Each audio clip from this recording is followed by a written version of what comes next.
I just basically want to talk about my life and how I got to do things, how I got to go around the world. I've been to all the continents and up and down lots of mountains, through jungles, deserts, and been on long walks in places like Tasmania, Kiribati, the Amazon as well, big trips there, up the Amazon River, and in Japan too, on the Shikoku pilgrimage, which is about 1,200 kilometres. So I'm just going to talk about all those things and go right back to the start. It's going to be a bit awkward at first because I'm just getting used to this. So let's see how I go, and we'll get into the details of the trips and stuff, and kind of a chronological order, and then how I actually did everything as well. And it wasn't, I could have had the connections because my father was a well-known photographer, and I entered that field, tried to enter that field, but without really the innate skills that my father had, the innate artistic skills. I could see what I wanted, but I couldn't quite get there technically. I was a long way off really. It wasn't just a little bit, it was a long way off. But I knew, well, at least I thought I knew what was good art. And so I studied a lot. I looked at every single page of every single National Geographic since its inception up until 2010. They were both physical copies and the DVDs that were released as well. I went through about 4,000 art books as well, listened to a lot of things on art and writing and stuff. I can write basically. I could always write as a child, so I wrote stories and stuff, and I studied that as well professionally, and I've written books too. But still, I don't like the actual day-to-day of being a writer, which means you're sitting down for 10 hours a day writing basically, and you're trapped inside your head, and that for me creates depression and sleepiness as well.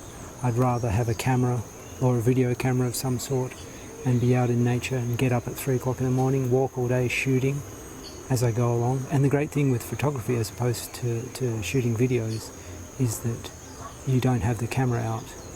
You're in the moment and you're just shooting. You're in the moment and you're experiencing that moment. And then when something comes, then you shoot that and then you put the camera away again.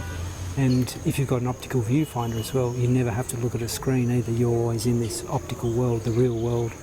And I think with an optical viewfinder as well, it enhances the experience because you're looking at light. There's no digital delay, as I call it, because once you've got something digital, there's always a delay of the light hitting your eye. I mean, it does have to go through the pentaprism, of course, with optical setup if you've got an SLR, but still you're looking at light basically, which I enjoy. I mean, that's something that I enjoy, to look at light. And yeah, when you have an EVF, electronic viewfinder, then you know exactly what you're going to get. So you can adjust just the exposure and stuff and the depth of field, and you know what you're going to get exactly.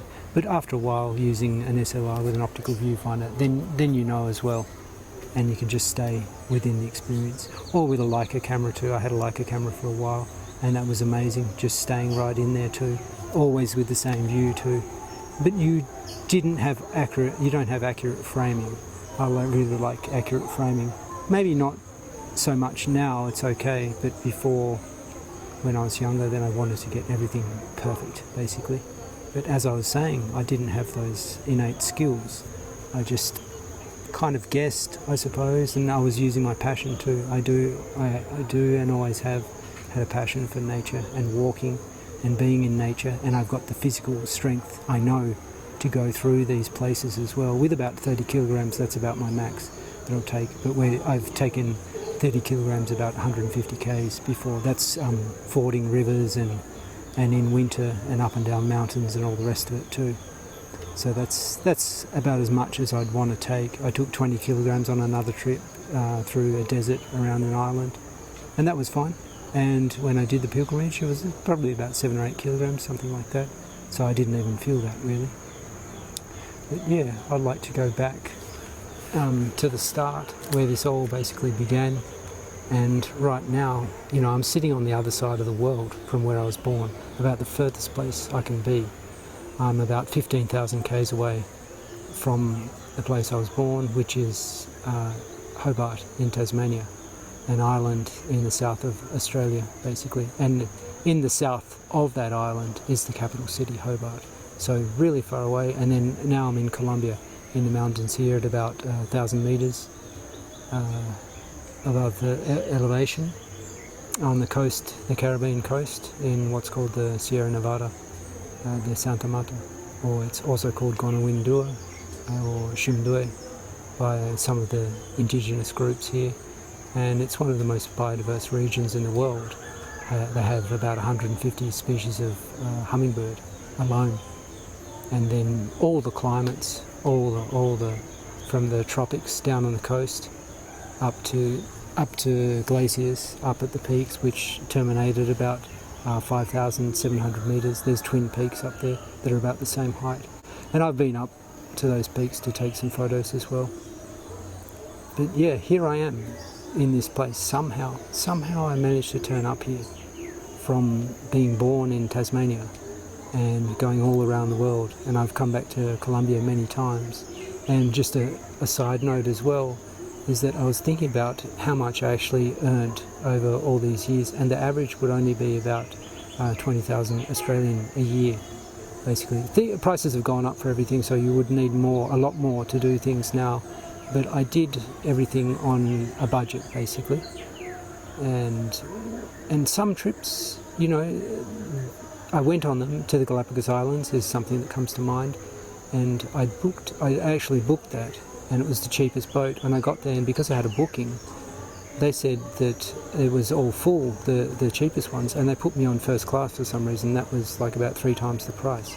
So those kinds of things happened multiple times as well. I'd find myself in places where, you know, there were retired couples or just fairly wealthy people or doing those trips, whereas I spent everything. I spent everything I had to do these trips, whereas most people won't do that. Maybe students, you know, they spend everything and then go back and work, but a lot of other people won't do that. They'll just spend, you know, save a bit and then spend their savings and then go back to their jobs and stuff and keep on saving, whatever else. But I spent everything, and I did that multiple times. I moved out of apartments and didn't have anything. I just had a box or whatever. I put a box in storage or leave a box at my friend's house or something. And I've never had anything either.